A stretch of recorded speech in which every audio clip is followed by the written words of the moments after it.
दिन भर रोते और कान हिलाते रहते हैं हाथी। क्या आपको ऐसा लगता है कि हाथी दिन भर रोते और अपने कान हिलाते रहते हैं? आपने हमेशा यह देखा होगा कि हाथी दिन भर अपने कान हिलाता रहता है। क्या आपने कभी सोचा है कि ऐसा क्यों? असल में हाथी अपने विशालकाय शरीर की गर्मी को कानों के ज़रिए बाहर छोड़ता है। यह काम हाथी के कानों की कोशिकाएं करती हैं।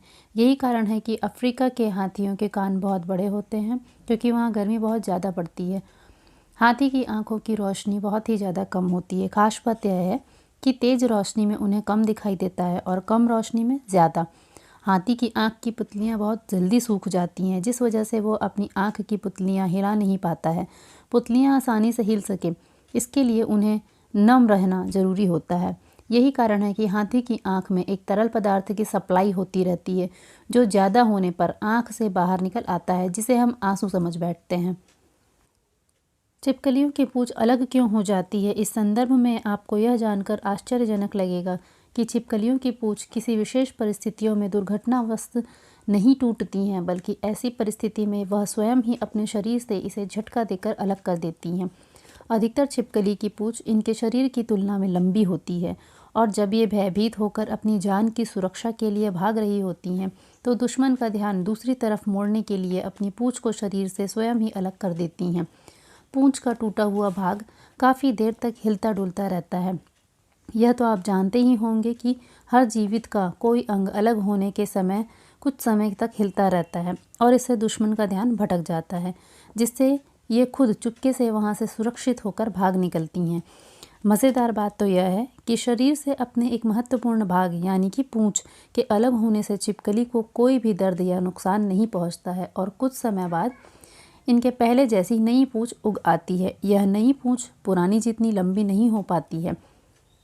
क्या आपको पता है कि झूठ पकड़ने वाली मशीन यानी कि लाई डिटेक्टर या फिर पॉलीग्राफ कैसे काम करती है? झूठ पकड़ने वाली मशीन को पॉलीग्राफ कहते हैं। इसका आविष्कार 1921 में कैलिफोर्निया विश्वविद्यालय में चिकित्सा के एक छात्र जॉन लार्सन ने किया था। इस मशीन का खासकर प्रयोग तब किया जाता है जब किसी अपराध का पता लगाना होता है। भारत के अंदर पॉलीग्राफ का प्रयोग करने के लिए सबसे पहले कोर्ट से अनुमति लेना आवश्यक होता है। इसमें व्यक्तियों को कुर्सी पर बिठाया जाता है और कई नलियां और तार उनके शरीर पर किसी निश्चित भागों पर लगाए जाते हैं, जो शारीरिक गतिविधियों का निरीक्षण करते हैं। फिर उनसे कई सवाल पूछे जाते हैं।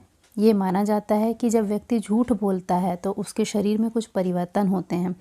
पॉलीग्राफ के जरिए शरीर की सांस, रक्तचाप, नाड़ी और पसीने में आए इसी परिवर्तन को नोट किया जाता है, और बाद में पॉलीग्राफ के आंकड़ों का विश्लेषण होता है।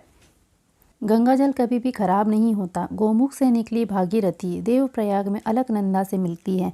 यहाँ तक आते आते इसमें कुछ चट्टानें घुल जाती हैं, जिसके कारण जल में ऐसी क्षमता पैदा हो जाती है कि जो कि पानी को सड़ने नहीं देती। हर नदी के जल की अपनी जैविक संरचना होती है, जिसमें खास तरह के घुले हुए पदार्थ होते हैं, जो कुछ किस्म के बैक्टीरिया को पनपने देते हैं, कुछ को नहीं। बैक्टीरिया दोनों तरह के होते हैं, वो जो सड़ाते हैं और वो जो नहीं सड़ाते हैं। वैज्ञानिक शोध से पता चला है कि गंगा के पानी में ऐसे बैक्टीरिया हैं जो कि सड़ाने वाले कीटाणुओं को पनपने नहीं देते हैं, इसीलिए पानी लंबे समय तक खराब नहीं होता है। अगर आपको यह वीडियो अच्छा लगा हो तो वीडियो को लाइक करिए और चैनल को सब्सक्राइब करिए।